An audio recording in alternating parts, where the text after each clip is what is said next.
Jangan lupa like, komen, dan subscribe channel YouTube TVRI Bengkulu dan nyalakan lonceng notifikasinya.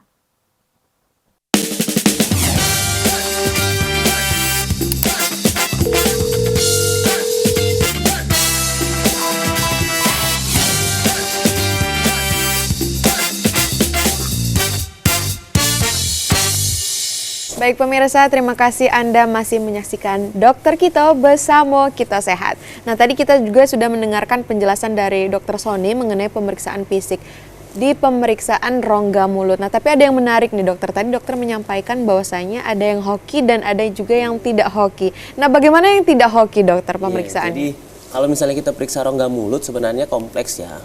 Mulai dari awal dari depan dulu deh, kita lihat gigi gitu kan. Karena salah satu faktor resiko terjadinya sinusitis itu adanya kelainan gigi yang ada terjadi secara signifikan gitu kan. Misalnya memang ada infeksi gitu kan, memang itu bisa menjadi sumber landasan infeksi untuk yang berkelanjutannya malah menjadi sinusitis.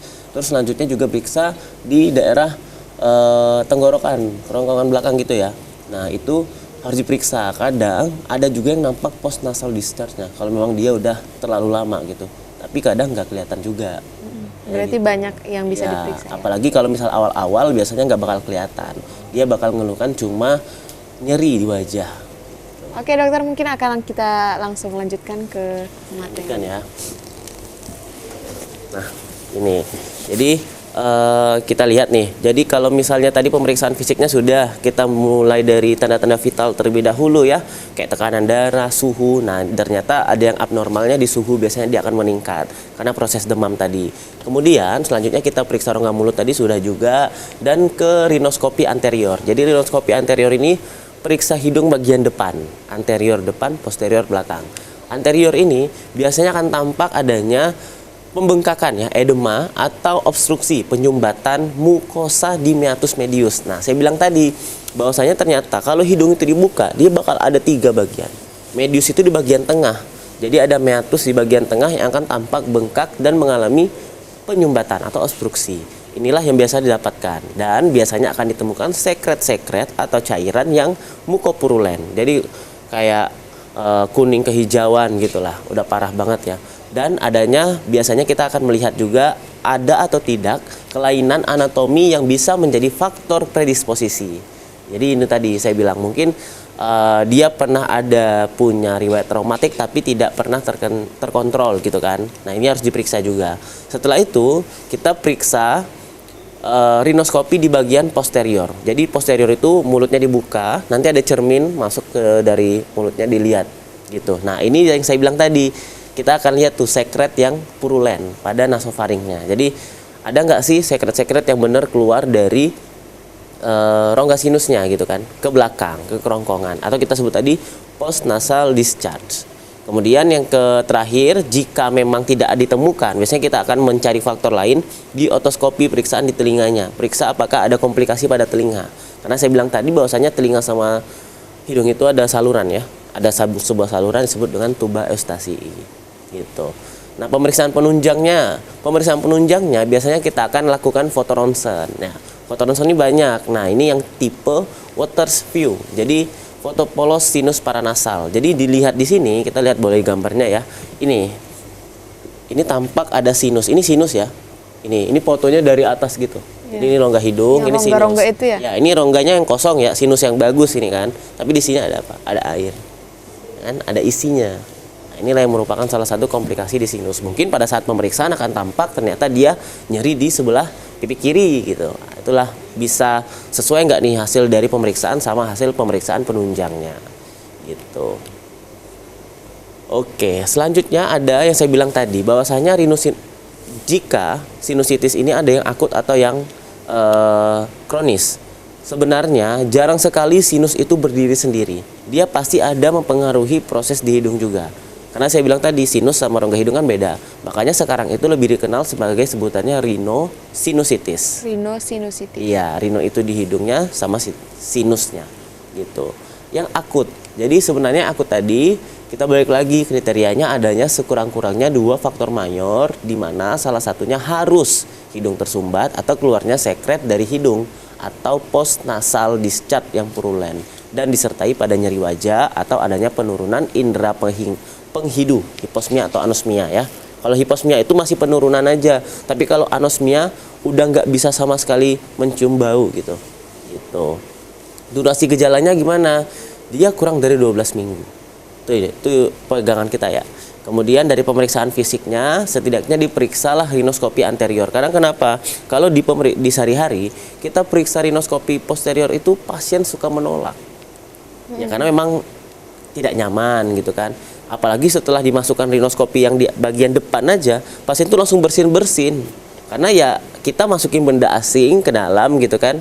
Ya kalau misalnya pasiennya sedang sakit, otomatis pasti akan tambah bersin-bersin. Itu makanya di pemeriksaan anterior itu harus dimaksimalkan mungkin kita bisa menemukan tanda-tanda yang didapat gitu.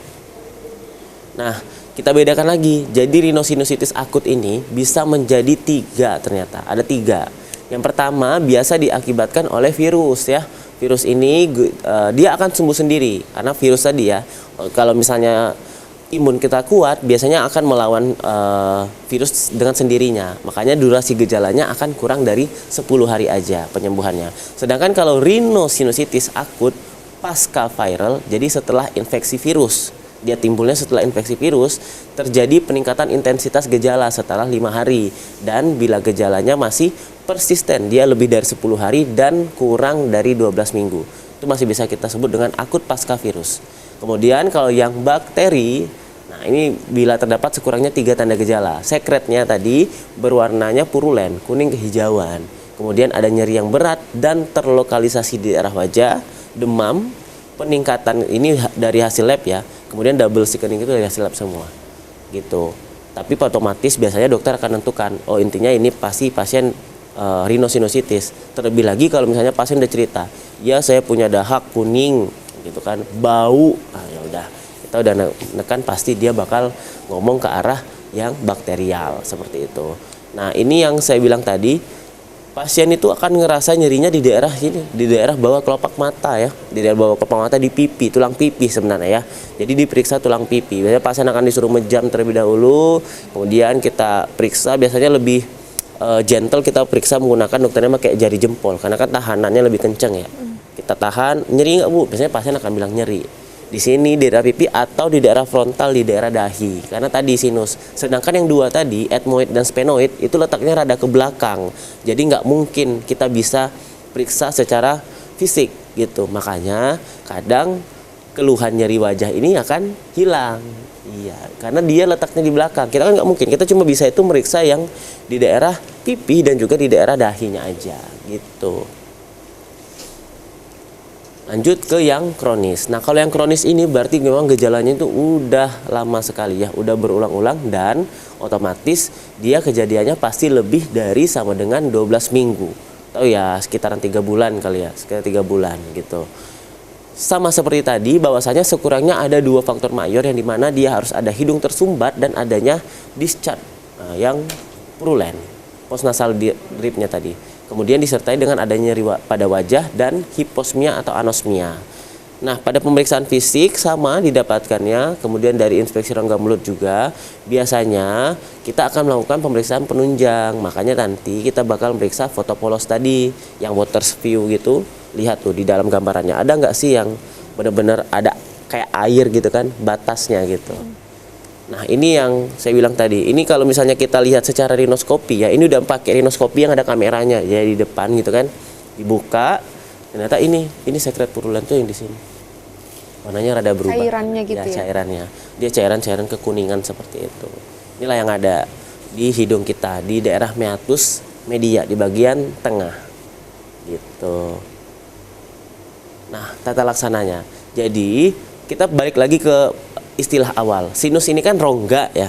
Rongga sebenarnya ada isi cairan, fungsinya sebenarnya membantu melembabkan fungsi hidung gitu kan. Tetapi jikalau memang ada infeksi, dia bakal hipersekresi, mengeluarkan berlebihan. Akibatnya apa? Ini menjadi wadah untuk bakteri atau virus atau jamur ini berkembang biak. Makanya terjadi infeksi atau sinusitis.